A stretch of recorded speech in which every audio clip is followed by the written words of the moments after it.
बिस्मिल्लाहिर्रहमानिर्रहीम। अस्सलाम वालेकुम व्यूवर्स। आज मैं आपसे बहुत ही हेल्दी और रिफ़्रेशिंग ड्रिंक की रेसिपी शेयर करूंगी।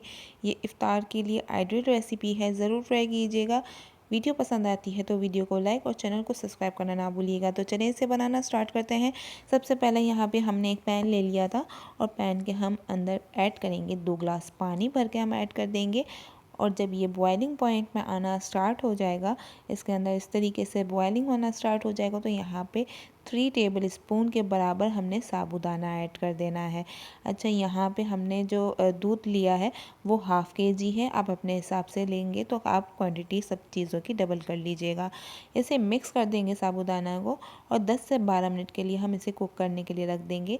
जब तक के लिए ये जो इसके जो साबूदाने के जो दाने हैं वो बिल्कुल ट्रांसपेरेंट ना हो जाए। ये देखें, इस कंसिस्टेंसी में आ जाएंगे, ये बिल्कुल ही ट्रांसपेरेंट हो जाएंगे।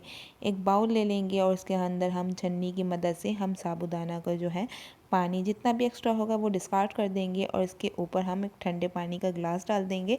इससे क्या होगा, इसका जो कुकिंग प्रोसेस है वो रुक जाएगा और ये बिल्कुल जॉइंट आपस में नहीं होंगे। जो साबूदाना जॉइंट हो जाते हैं, इस तरीके से आप करेंगे तो आपके साबूदाना के जो क्रिस्टल हैं वो सब अलग अलग ही रहेंगे।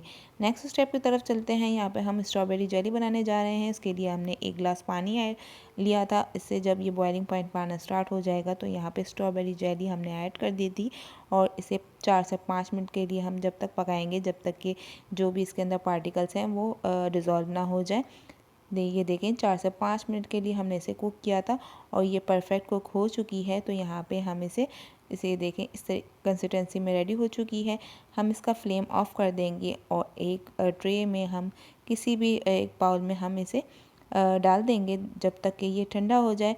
जब ये ठंडी हो जाएगी तो यहाँ पे हम फ्रिज में रख देंगे 10 से 12 मिनट के लिए, ताकि ये बहुत अच्छे तरीके से सेट हो जाए। तो ये देखें, 10 से 12 मिनट के लिए हमने फ्रिज में रखा था, ये बहुत अच्छी तरीके से सेट हो चुकी है।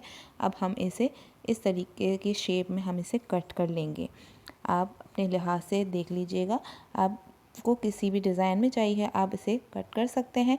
और यहाँ पे हमने थोड़े नॉर्मल साइज़ के हमने पीसेस किए हुए थे। अगर आपको छोटे छोटे पीसेस पसंद हो तो आप जेली के जो साइज़ हैं उसे छोटे छोटे भी कर सकते हैं, लेकिन बड़े साइज़ में अच्छे लगते हैं। यहाँ पे हाफ़ केजी के बराबर हमने फ्रेश मिल्क लिया है। आप चाहें तो टेट्रा पैक भी यूज़ कर सकते हैं, क्योंकि हम ये हेल्दी वे में बना रहे हैं तो यहाँ पे फ्रेश मिल्क यूज़ किया गया है। यहाँ पे 5 से 6 चम्मच के बराबर हमने चीनी ऐड की है। ये हाफ़ केजी के बराबर दूध था, 5 से 6 चम्मच हमने चीनी ऐड किया। आप अपने हिसाब से कम ज़्यादा चीनी ऐड कर सकते हैं, जितनी भी आपको स्वीटनेस पसंद हो। तो ये अच्छे तरीके से डिज़ोल्व हो चुकी है। यहाँ पे हम ऐड कर देंगे साबूदाना जो हमारे पास रेडी हुआ था। इसे अच्छे तरीके से हमने मिक्स किया है ताकि इसके अंदर कोई भी लम्स ना रहे। इसे मिक्स करने के बाद यहाँ पे हम ऐड कर देंगे जेली जो हमने रेडी की हुई थी। स्ट्रॉबेरी जेली हमने ली थी, इसे भी हम ऐड कर देंगे। यहाँ पे हमने फ्लेवर के लिए 3 टेबल स्पून के बराबर हमने रूह अफ़ज़ा लिया था। आप अपने हिसाब से कम ज़्यादा ले सकते हैं। मैंने ओनली 2 टेबल स्पून के बराबर ही ऐड किया था। और यहाँ पे कुछ नट्स ले लेंगे जिसमें है बादाम और पिस्ते। इसे बारीक चॉप कर लेना है और मिक्स कर लेना है। ये साबूदाने की ड्रिंक हमारे पास रेडी है। बहुत ही हेल्दी वे में ये बन के रेडी होती है, ज़रूर ट्राई कीजिएगा। वीडियो पसंद आती है वीडियो को लाइक और चैनल को सब्सक्राइब करना ना भूलिएगा। बेल आइकन के बटन को प्रेस कर दीजिएगा ताकि आगे आने वाली हर वीडियो की नोटिफिकेशन आपको मिलती रहे। तो मिलते हैं ऐसी ही मज़ेदार रेसिपी के साथ नेक्स्ट वीडियो में। जब तक के लिए टेक केयर, अल्लाह हाफ़िज़।